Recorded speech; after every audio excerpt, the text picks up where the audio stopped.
بسم الله الرحمن الرحيم.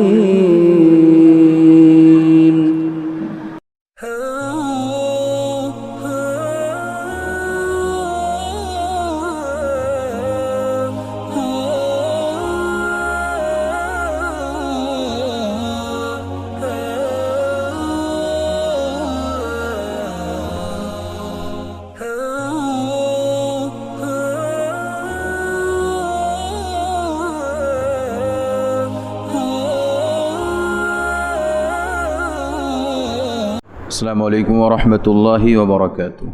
بسم اللہ الرحمن الرحیم. الحمد للہ نحمده ونستعینه ونستغفره ونعوذ باللہ من شرور انفسنا ومن سیئات اعمالنا. من يهده الله فلا مضل له ومن يضلل فلا هادي له. واشهد ان لا اله الا الله وحده لا شريك له واشهد ان محمدا عبده ورسوله. اما بعد فان خير الحديث كتاب الله وخير الهدي هدي محمد صلى الله عليه وسلم وشر الأمور محدثاتها وكل محدثة بدعة وكل بدعة ضلالة وكل ضلالة في النار.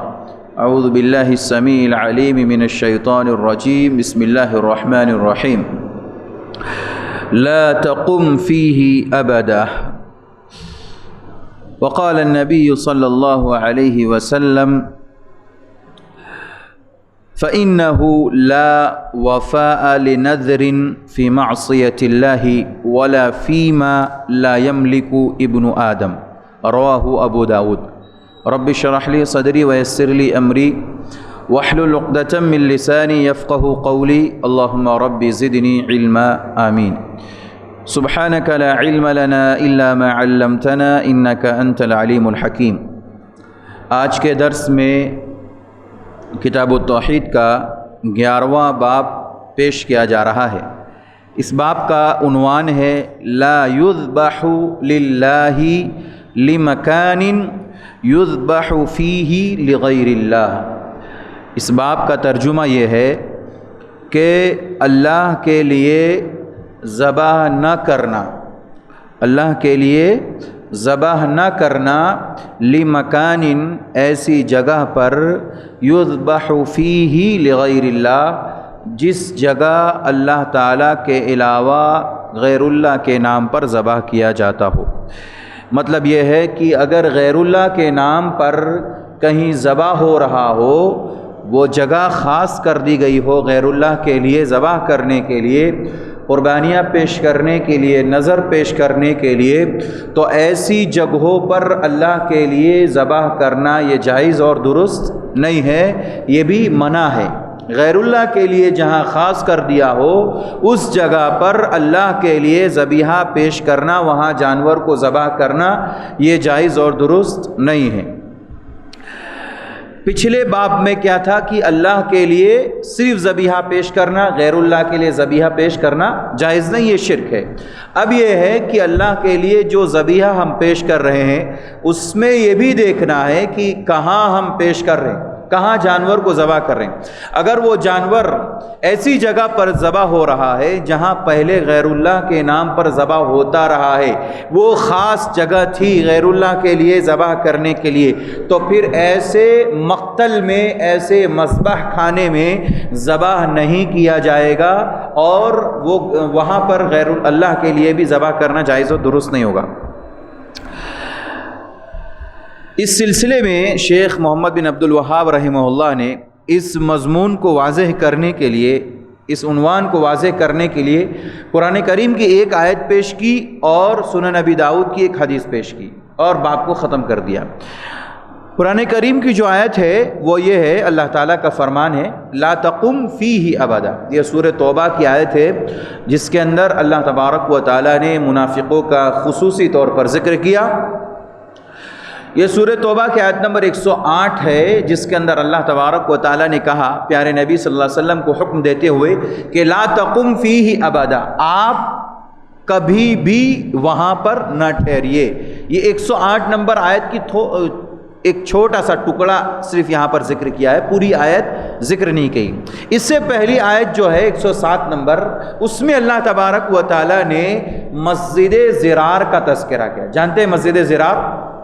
وہ مسجد جو مسجد نبوی کے بالکل قریب میں تھوڑے سے فاصلے پر بنائی گئی تھی، اور وہ بنانے والے جتنے تھے وہ سارے کے سارے منافقین تھے، اور ظاہراً تو اپنے آپ کو مسلمان ثابت کرتے تھے، لیکن اندرون میں وہ لوگ منافق تھے، اور ان کا مقصد کیا تھا؟ اللہ نے قرآن حکیم کی آیت نمبر 107 سورہ توبہ کی، اس میں ذکر کیا کہ وَالَّذِينَ اتَّخَذُوا مَسْجِدًا ضِرَارًا وَكُفْرًا وَتَفْرِيقًا بَيْنَ الْمُؤْمِنِينَ۔ اللہ نے 5 بات ان کے سلسلے میں ذکر کی۔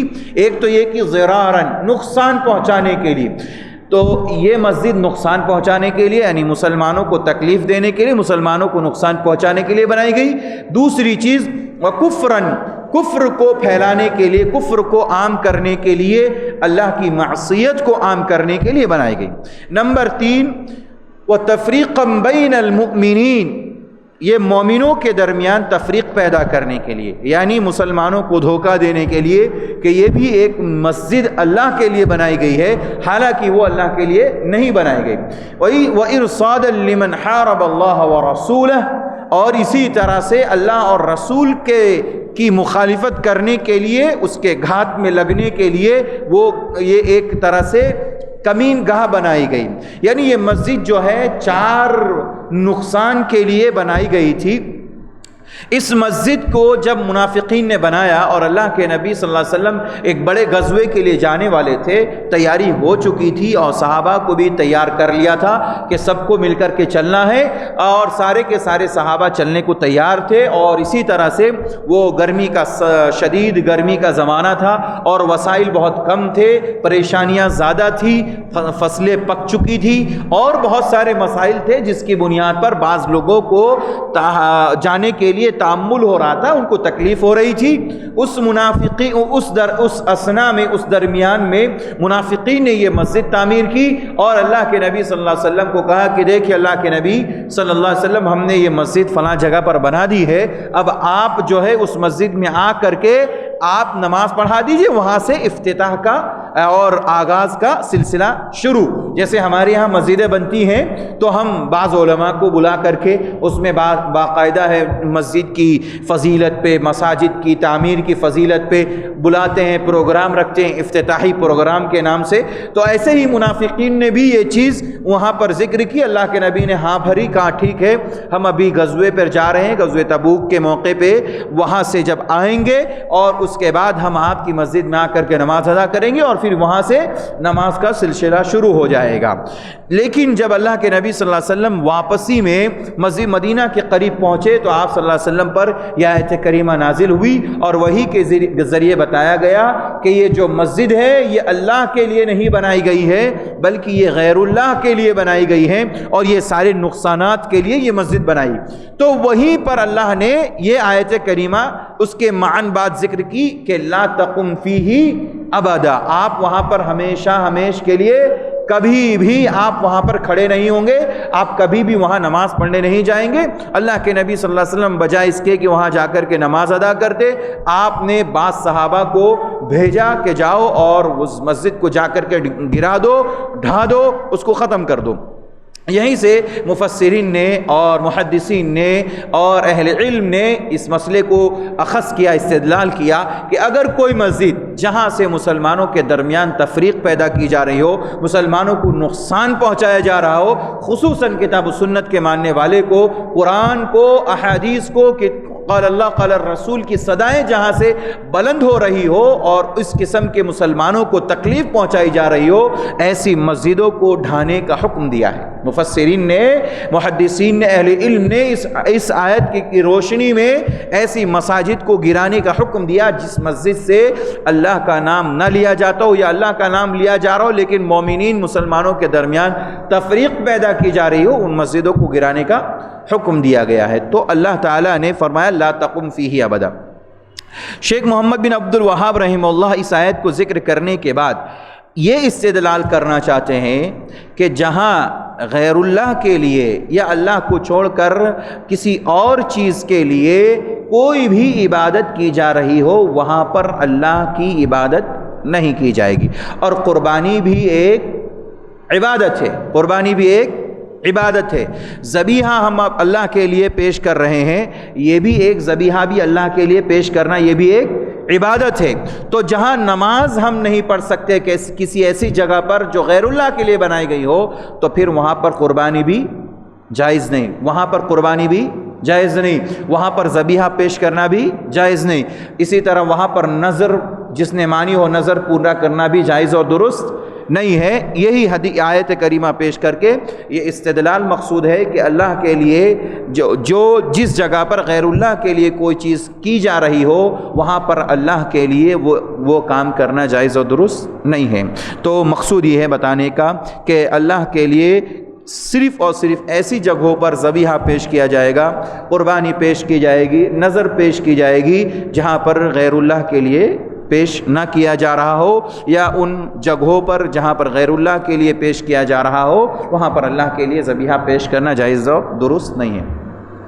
اب یہاں ایک سوال پیدا ہوتا ہے کہ ہم تو نہیں جانتے، وہی سوال ہم جو پچھلے درس میں کیے تھے کہ بہت سارے جانور جو ہے ذبح تو ہو جاتے ہیں، معلوم نہیں رہتا اس میں انہوں نے بسم اللہ پڑھا یا نہیں۔ اسی طرح سے غالب گمان ہمارا یہ ہے کہ مسلم ہے تو بسم اللہ پڑھا ہوگا، یا اسی طرح سے اس نے صحیح دعا پڑھی ہوگی یا نہیں، یا اس نے جو ذبیحہ کیا ہے کیا معلوم وہ مردہ تھا یا مرنے کے بالکل کگار پہ تھا۔ بہت سارے مسائل اس سلسلے میں آتے ہیں۔ اسی طرح سے یہ مسئلہ بھی پیش آتا ہے کہ پتہ نہیں اس قصاب نے کسی نے جو ہے جانور نظر کے طور پر پیش کرنے کے لیے کہا ہو اور اس نے اس جگہ پر نظر والا جانور ذبح کیا ہو اور لا کر کے منڈی میں اس کا گوشت بھیج دیا۔ اب اس کا کیا حکم ہے؟ اس کا کیا حکم ہے؟ کھانا جائز ہے یا ناجائز؟ ناجائز ہے۔ قصاب نے اگر کسی نے کہا کہ یہ نظر کا ہے، یا یہ کہ فلاں یہ بابا کے نام پر جو ہے ذبح ہونا ہے لیکن ہونا یہیں پہ ہے آپ کی جگہ پر، وہ جانور آپ نہیں کھا رہے ہیں، چلیے چھوڑ دیجئے کیونکہ آپ کو معلوم ہو گیا یہ نظر کا ہے، یہ غیر اللہ کے، لیکن اس جگہ پر جہاں اس نے ذبح کیا ہے غیر اللہ کے نام پر، وہاں اب روزانہ منڈی میں آنے والا گوشت وہ جانور ذبح ہو رہا ہے، آپ کیا کریں گے؟ اس کے بارے میں کیا فیصلہ کریں گے؟ جائز ہے یا ناجائز؟ ناجائز ہے۔ اگر علم ہو گیا، ہمیں پتہ چل گیا کہ اس جگہ پر غیر اللہ کے لیے جانور ذبح ہو چکا ہے، وہاں اب اگر ہمارے یہاں عام جو گوشت بکتا ہے منڈی کے اندر، بازار میں، مارکیٹ میں، دکانوں پر، اور وہ بھی وہیں پہ ذبح ہو رہا ہے، تو اب ہمارے لیے کھانا جائز نہیں ہے۔ اسی کو یہاں پر ذکر کیا جا رہا ہے، اس باب میں یہی سمجھایا، یہ باریکیاں ہیں، یہ شرک کے چور دروازے ہیں۔ یہاں سے ہمیں استدلال کیا جا رہا ہے کہ ایسی جگہ پر جہاں غیر اللہ کے نام پر ذبح ہو چکا ہو، اس جگہ پر اگر اللہ کے لیے بھی ذبح ہو رہا ہو تو پھر وہ جانور ذبح کیا ہوا کھا نہیں سکتے، اس کا گوشت کھا نہیں سکتے، وہ کھانا جائز نہیں ہے۔ مسئلہ سمجھ میں آ گیا آپ کو؟ واضح ہے۔ اگر اس جگہ پر ایک مرتبہ ہو گیا تو اب یہ ہے کہ مسئلہ ہمیں معلوم ہے کہ ہمیں تو نہیں معلوم کہ وہ اس جگہ پر ذبیحہ جہاں ہوا ہے، ابھی ہم لوگ جو گوشت کھا رہے ہیں وہاں پر غیر اللہ کے نام پر ذبح ہوا ہے یا نہیں ہوا، نذر کا ہوا ہے یا نہیں ہوا۔ اور یہ بھی ضروری نہیں ہے کہ ایک جانور ایک ہی جگہ پر ہمیشہ ہو، یہ بھی نہیں۔ بعض لوگوں نے ایک مقتل خانہ، ایک قتل کی جگہ، ایک ذبح کی جگہ جو ہے متعین کر رکھی ہوتی ہے۔ اگر ہمیں اس بارے میں علم ہے کہ اس قصاب کی ایک متعین جگہ ہے، وہیں پر سب کچھ ذبح کرتا ہے، تو پھر وہاں پر ہم ذبح کیا ہوا جانور نہیں کھائیں گے۔ لیکن ہمیں اس کا علم نہیں ہے، ہم وہاں تک پہنچ بھی نہیں سکتے، اس کی معلومات بھی نہیں، اس کی رسائی تک نہیں پہنچ سکتے، تو پھر ہمیں غالب گمان یہ رکھنا ہے کہ یہ جانور صحیح طور پر ذبح ہوا ہے اور ہمارے پاس پہنچا ہے، ہم خرید کر کے کھا رہے ہیں، اس کی قیمت ادا کر رہے ہیں اور بسم اللہ بول کر کے انشاءاللہ کھا لیں گے، کوئی حرج کی بات نہیں ہے، لیکن ہمیں علم ہے کہ یہاں پر غیر اللہ کے نام پر ذبح ہو چکا ہے، تو پھر ہم ایسی جگہوں ایسی جگہوں پر کیا ہوا اللہ کے نام پر ذبیحہ وہ ہم نہیں کھائیں گے، وہ ہم نہیں کھائیں گے، ایسا کھانا جائز و درست نہیں۔ دیکھیں اس لیے کہ اس سلسلے میں بہت احتیاط برتا جائے گا۔ اس سلسلے میں حدیث ہے، اگلی حدیث سنن نبی داؤد کی صحیح حدیث ہے، ثابت بن ضحاک ایک صحابی ہے رضی اللہ عنہ، کہتے ہیں نذر رجل، ایک آدمی نے نظر مانی، اینحر ابلا، نظر اس بات کی مانی تھی کہ میں ایک جانور، ایک اونٹ ذبح کروں گا، نحر کروں گا، کہاں پر؟ بوانا، یہ بوانا نامی جگہ پر، بوانا ایک جگہ ہے، اس جگہ پر، اس مقام پر میں نحر کروں گا، ذبح کروں گا، ایک اونٹ ذبح کروں گا۔ اس آدمی نے یہ نظر مانی، فسأل النبی صلی اللہ علیہ وسلم، چنانچہ اس آدمی نے جس نے نظر مانی تھی اللہ کے نبی صلی اللہ علیہ وسلم سے پوچھا، سوال کیا، کیا پوچھا؟ کہا فقال، آپ صلی اللہ علیہ وسلم سے پوچھا کہ اللہ کے نبی میں بوانا نامی جگہ پر ایک اونٹ ذبح کرنے کی نظر مانی تھی، کیا میں اپنی نظر پورا کروں؟ اس کا سوال کیا آپ صلی اللہ علیہ وسلم سے۔ فقال هل كان فيها وثن من اوثان الجاہلیہ یعبد، اللہ کے نبی فرماتے ہیں صلی اللہ علیہ وسلم کہ اس جگہ پر، یعنی بوانا نامی جگہ پر جہاں آپ نحر کرنا چاہتے ہیں، نظر پوری کرنا چاہتے ہیں، وہاں پر زمانے جاہلیت کے بتوں میں سے کوئی بت تھا؟ آپ نے سوال پوچھا، یعبد، جس بت کی عبادت کی جاتی ہے۔ بوانا نامی جگہ پر زمانے جاہلیت میں بت پرستی عام تھی، وہاں پر سارے بتوں میں سے کوئی بھی بت وہاں رکھا ہوا تھا جس کی عبادت کی جاتی ہو، ایسا تم نے دیکھا ہے؟ صحابی نے کہا فقال لا، اللہ کے نبی نہیں، ایسا تو میں نے کبھی دیکھا نہیں۔ دیکھیے اس اشکال کا جواب آپ کو مل جا رہا ہے کہ ہمیں تو نہیں معلوم کہ وہ ذبیحہ کہاں پیش کیا جا رہا ہے، اس کا اشکال۔ قالوا لا، صحابہ نے کہا اللہ کے نبی نہیں۔ قال فهل كان فيها عيد من اعيادهم، آپ نے پوچھا دوسرا سوال، کیا وہاں مشرکین کفار زمانے جاہلیت کے لوگوں کی عیدوں میں سے کوئی عید منائی جاتی تھی؟ وہاں پر میلہ لگتا تھا، وہاں عرس ہوتا تھا؟ آپ نے پوچھا یہ ساری باتیں جو زمانے جاہلیت میں ہوتی تھی، میلہ لگنا، عرس لگنا، اور اسی طرح سے عید میں سے عید کی کوئی عید منانا، کوئی تہوار منانا، کیا وہاں پر زمانے جاہلیت میں بوانا نامی جگہ پر ایسا ہوتا تھا؟ قالوا، صحابہ نے کہا لا، اللہ کے نبی نہیں، بوانا نامی جگہ پر عید بھی نہیں منائی جاتی تھی۔ فقال رسول اللہ صلی اللہ علیہ وسلم، تو اللہ کے نبی صلی اللہ علیہ وسلم نے فرمایا اوفی بنذرک، اے آدمی تو اپنی نظر کو پورا کر، اپنی نظر کو پورا کر، یعنی بوانا نامی جگہ پر جا کر کے اپنا اونٹ ذبح کر اور نظر پوری کر، آپ کے لیے جائز ہے۔ آگے فرماتے اللہ کے نبی صلی اللہ علیہ وسلم فَإِنَّهُ لَا وَفَاءَ لِنَذْرٍ فِي مَعْصِيَةِ اللَّهِ، یہاں سے ایک مسئلہ معلوم ہوتا ہے، اللہ کے نبی فرماتے ہیں واجب نہیں ہے، وفا یعنی پورا کرنا، نذر کو نذر کہتے ہیں، یعنی نذر کو پورا کرنا واجب نہیں ہے، فی معصیت اللہ، اللہ کی معصیت میں۔ اگر کسی نے اللہ کی معصیت کے لیے، نافرمانی کے لیے نذر مانی تو ایسی نذر کو پورا کرنا جائز ہے، واجب نہیں ہے۔ اللہ کے نبی نے فرمایا ایسی نظر پورا کرنا ضروری نہیں، ورنہ نظر جس نے مانی وہ نظر تو کیا کرنا ہے؟ پورا کرنا ہے، ہر حال میں، کسی بھی کیفیت میں ہو، کسی بھی کنڈیشن میں ہو، نظر تو پورا کرنا ہے۔ لیکن اگر اللہ کی معصیت کے لیے اگر کسی نے نظر مانی ہے تو پھر ایسی نظر کو پورا کرنا واجب نہیں ہے۔ آپ نے اس کے بعد آگے فرمایا وَلَا فِي مَا لَا يَمْلِكُ ابْنُ آدم، اسی طرح اگر ابن آدم اپنی نظر پوری کرنے کی طاقت نہیں رکھتا تو پھر اللہ تعالیٰ نے اس بندے کو اس کا مکلف نہیں بنایا۔ اب مثال کے طور پر زمانے جاہلیت میں کسی نے نظر مانی، جہاں غیر اللہ کے نام پر ذبح ہو رہا تھا وہاں پر میں اونٹ ذبح کروں گا۔ اگر کسی نے اس طرح کی نظر مانی تو کیا اس کی نظر پورا کرنا جائز ہے؟ نہیں جائز ہے، جائز نہیں۔ کیونکہ وہاں پر کرنا یہ شرک ہو جائے گا، یہ اللہ کی معصیت کے لیے اور نافرمانی کے لیے نظر کو۔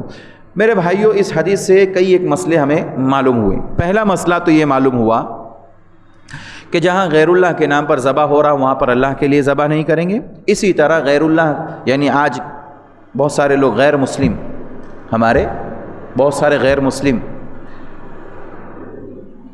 میں یہاں رک کر کے 2-3 بات آپ سے کہنا چاہوں گا اور مشورہ بھی لوں گا۔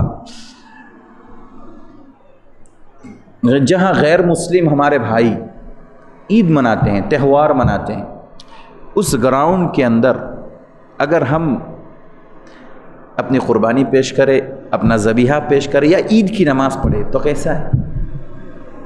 اس حدیث کو روشنی میں کیسا ہے؟ سوال ہے بھائی، ہم اپنی عبادت کو ضائع نہیں کر سکتے، ہماری عبادت تو برباد نہیں ہونی چاہیے، اور حدیث ہمارے سامنے ہے، اور یہی چیز تو سمجھنا ہے کتاب التوحید کے ذریعے۔ غیر مسلم جہاں اپنا تہوار منا رہے ہوں، اس جگہ پر اگر ہمیں عید کے لیے کہا جائے، ہمیں وہاں پر اپنی قربانی پیش کرنے کے لیے کہا جائے یا اپنا ذبیحہ پیش کرنے یا کوئی بھی عبادت کرنے کے لیے کہا جائے تو کیا ہے؟ کرنا جائز ہے یا ناجائز؟ جائز ہے؟ جائز نہیں ہے۔ اب یہ ہمارے سامنے سوال ہے۔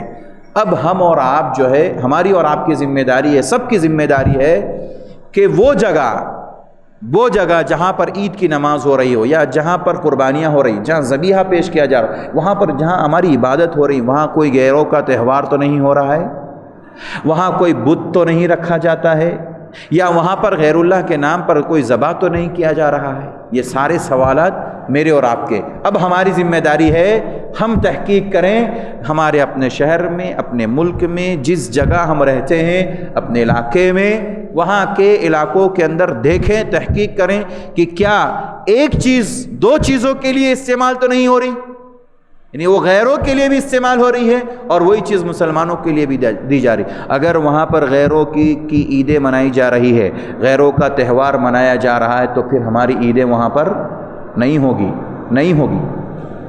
وہاں پر ہماری قربانیاں نہیں ہوگی، وہاں پر ہماری نمازیں نہیں ہوگی، ہماری کوئی عبادت وہاں پر نہیں ہوگی۔ میرے بھائی یہ یاد رکھیے اور آج سے تحقیق کرنا شروع کر دیجئے، اور اپنی عبادت کو محفوظ رکھنے کے لیے آج تک ہم ہو سکتا ہے غفلت میں رہے ہوں، اور آج ہمیں علم ہو گیا تو پھر اس کی تحقیق کرنا ہماری ذمہ داری بنتی ہے۔ تیسرا مسئلہ یہ معلوم ہوا ہمیں اس حدیث سے کہ نظر کو پورا کرنا ہر حال میں ضروری ہے۔ انسان نے اگر نظر مانی ہے، چاہے وہ زمانے جاہلیت میں مانی ہو یا زمانے اسلام میں مانی ہو۔ آج تو زمانے جاہلیت کیا کہہ سکتے ہیں ہم؟ شرک والا جو زمانہ ہے ہمارا، بدعتوں والا زمانہ ہے، اس کو ہم زمانے جاہلیت کہہ سکتے ہیں۔ ایک آدمی انہوں نے مسلک حق کا قبول کیا، کتاب و سنت کے ماننے والے بن گئے، یعنی سلف کو قبول کر لیا، انہوں نے قرآن و سنت کو ایکسیپٹ کر لیا، اور تقریباً بہت بڑے وہ امام تھے اپنے مسلک اور منہج کے۔ میرے ان کے مطابق 44 یا 45 سال وہ اسی فیلڈ میں وہ کام کرتے ہیں، داعی تھے، اچھے کام کرتے رہے۔ اللہ تعالیٰ نے ان کو ہدایت دے دی اور وہ دائرے کتاب و سنت پر آ گئے، انہوں نے مسلک حقہ کو قبول کر لیا۔ وہ کہتے ہیں میں 43 ایئرس جو ہے زمانے جاہلیت میں تھا اور اب اسلام میں داخل ہوا۔ اللہ اکبر! یعنی قرآن اور سنت کو ایکسیپٹ کرنا، قبول کرنا، اس کے مطابق زندگی گزارنا، یہ لوگوں کو ایسا محسوس ہوتا ہے کہ اب ہم جو ہے صحیح معنوں میں کتاب و سنت پہ آئے ہیں، دائرے اسلام میں داخل ہوئے۔ تو بہر صورت مقصود یہ ہے بتانے کا کہ اگر کسی نے نظر پہلے مانی ہو، یعنی اپنے آبا و اجداد کے جب دین پر قائم تھے اس وقت مانی، اور پھر اللہ نے ان کو ہدایت دے دی، وہ قرآن و سنت پر آ گئے، تو وہ نظر جو آپ نے پہلے مانی ہے اور وہ صحیح نظر مانی ہے، یاد رکھیے گا 2 باتیں ذکر کی جا رہی ہے۔ وہ نظر آپ نے مانی ہے اور وہ نظر صحیح، اللہ کی معصیت کے لیے نہیں، اللہ کی معصیت کے لیے نہیں۔ اگر صحیح معنی ہے تو آپ اس نظر کو اگر ہدایت پر آ گئے ہیں، کتاب و سنت پر آ گئے ہیں، تو بھی آپ کو اس کو کیا کرنا ہے؟ ادا کرنا، پیش کرنا۔ صحیح نظر میں کیوں کہہ رہا ہوں؟ اس لیے کہ اللہ کے نبی نے فرمایا اگلا جملہ فَإِنَّهُ لَا وَفَاءَ لِنَذْرٍ فِي مَعْصِيَةِ اللَّهِ۔ مثال کے طور پر صحیح نظر جیسے کہ آپ اپنے آبا اور اجداد کے دین پر تھے، بیمار ہو گئے یا آپ کے گھر میں کوئی آدمی، اللہ ایسا نہ کرے، لا قدر اللہ، بیمار ہو گئے اور آپ نے نظر مانی اللہ اگر میں اس بیماری سے شفا یاب ہو گیا اور تو نے مجھے اس بیماری سے شفا دے دی تو میں انشاءاللہ جیسے ٹھیک ہوں گا تو میں آپ اللہ کے راستے میں ایک جانور کو ذبح کروں گا۔ یہ نظر صحیح ہے، یہ نظر صحیح ہے۔ آپ اس وقت اپنے مثال دے رہا ہوں، ایک آبا و اجداد کے دین پر تھے اور اللہ نے آپ کو اسی درمیان ہدایت دے دی، آپ قرآن و سنت پر آ گئے، خالص قرآن و سنت کو ماننے والے بن گئے۔ تو اب آپ کی ذمہ داری ہے کہ جو آپ نے نظر مانی تھی اس نظر کو کیا کریں گے؟ آپ پورا کریں گے۔ اب بھی کیا کرنا ہے؟ پورا کرنا ہے، اللہ کے نام پر ذبح کرنا ہے اور ذبیحہ پیش کرنا ہے، نظر پوری کرنی ہے۔ اسی طرح سے اس سلسلے میں ایک دوسرا مسئلہ یہ کہ آپ اپنے آبا و اجداد کے دین پر تھے یا آپ صحیح المسلک تھے، کتاب و سنت پر تھے، آپ نے نظر مانی کہ اور آپ کا عقیدہ یا ہمارا عقیدہ صحیح نہیں تھا، کمزور تھا، ہم نے نظر یہ مانی کہ ہمارے گھر میں کوئی بیمار ہے، اگر اچھا ہو گیا تو فلاں بابا کے قبر پر ہم ذبیحہ پیش کریں گے، ان کے ہاں جانور ذبح کریں گے، تو یہ معصیت ہو گئی، یہ اللہ کی معصیت ہو گئی، نافرمانی ہو گئی، یہ غیر اللہ کے نام پر ذبح ہو گیا۔ تو پھر ایسی نظر کو پورا کرنا واجب نہیں ہے۔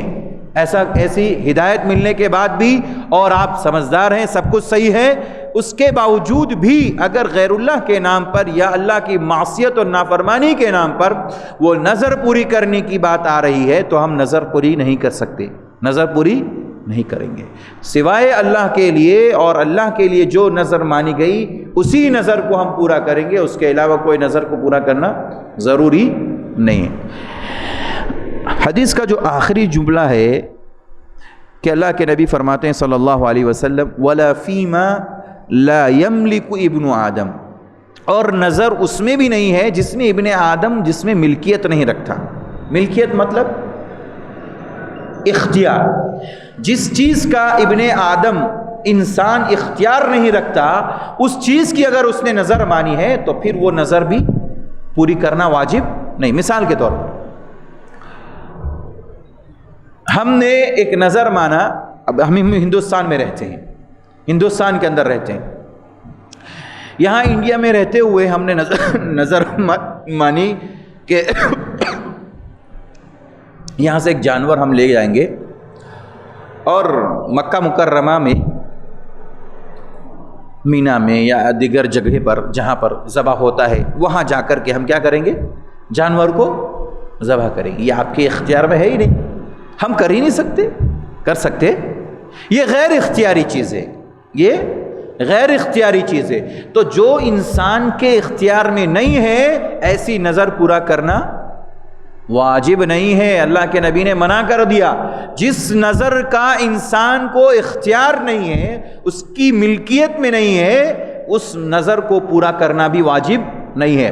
تو دو مسئلے میرے اور آپ کے سامنے کھل کر کے آئے، وہ نظر جو اللہ کی معصیت اور نافرمانی کے لیے ہو اس نظر کو پورا کرنا واجب نہیں ہے۔ اسی طرح وہ نظر جس نظر کے اندر ہم اور آپ اختیار نہیں رکھتے، ہماری ملکیت میں نہ ہو، اس نظر کو پورا کرنا بھی واجب اور ضروری نہیں۔ اس کے علاوہ اگر ہم نے اللہ کے لیے نظر مانی ہے، کوئی بھی چیز، کسی بھی چیز کی، پیسے دینے کی، جانور ذبح کرنے کی، کسی بھی طرح کی نظر اگر ہم نے مانی ہے، ایک صحابی عمر بن خطاب رضی اللہ عنہ، انہوں نے ایک دن کس چیز کی نظر مانی تھی؟ اعتکاف کرنے کی نظر مانی تھی، انہوں نے ایک دن کا اعتکاف کرنے کی نظر مانی تھی، اور اللہ کے نبی نے کہا تم اپنی نظر کو کیا کرو؟ پورا کرو۔ تو جس قسم کی بھی انسان نظر مانے اللہ کے لیے ہونا چاہیے، اس نظر کو پورا کرنا ہر حال میں واجب ہے، اور جو اللہ کی نافرمانی اور معصیت کے لیے نظر ہو، نظر کو پورا کرنا واجب نہیں ہے۔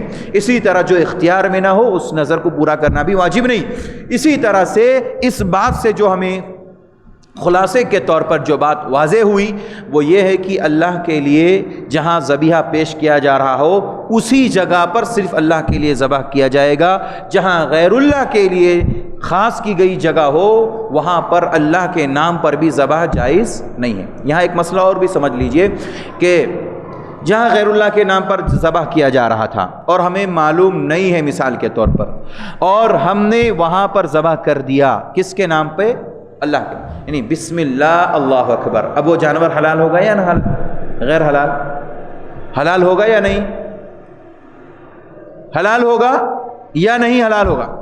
وہ جگہ جہاں پر غیر اللہ کے لیے ذبح ہو رہا ہے اور پھر وہاں پر ہم نے اللہ کا نام لے کر کے بسم اللہ اللہ اکبر ذبح کر دیا، حلال یا غیر حلال؟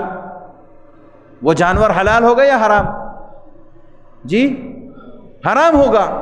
کیوں حرام ہوگا؟ کیونکہ وہ غیر اللہ کے لیے ذبح کرنے کی جگہ ہے، گرچہ ہم کیا کہہ رہے ہیں؟ بسم اللہ اللہ اکبر، بسم اللہ، اور یہی نقطے کو سمجھنا ہے، اسی بات کو سمجھنا ہے۔ بسم اللہ اللہ اکبر کہہ کر کے جہاں ہم ذبح کرے اللہ کے لیے وہ جگہ بھی پاک ہونی چاہیے، وہ جگہ بھی کلیئر ہونی چاہیے، جہاں ہمارا اپنا عقیدہ درست ہونا چاہیے وہ جگہ بھی کیا ہونا چاہیے؟ کلیئر ہونی چاہیے، ورنہ وہ ذبیحہ اللہ کے نام پہ بھی ذبح ہو تو بھی جائز نہیں ہے جہاں غیر اللہ کے نام پر ذبح ہو رہا ہو۔ یہاں سے باب جو ہے یہ ختم ہو گیا ہے۔